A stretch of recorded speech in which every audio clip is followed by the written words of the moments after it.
Setting up a Yealink paging system is a simple two-part configuration where each handset is configured to listen, and secondly, transmit audio to a pre-configured DSS key. This guide assumes the network switches and routers are configured to handle multicast traffic. First up, retrieve the phone's IP address and browse to the phone's web UI. The default is admin.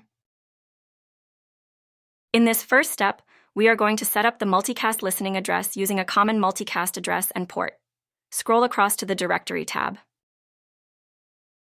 Select the multicast IP from the left menu.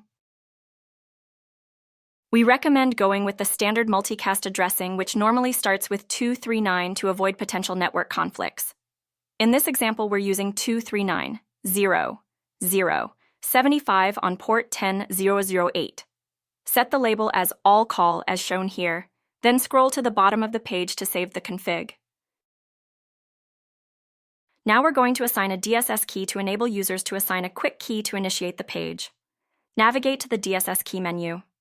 On the next available line key 2 in this example, go for multicast paging as shown in this example. Reuse the same IP and port you just set for the multicast under the Directory menu. Select the Confirm button to save and apply the DSS key. Remember that you will need to repeat both parts, the direct multicast and the DSS setup for all phones requiring access to the paging feature.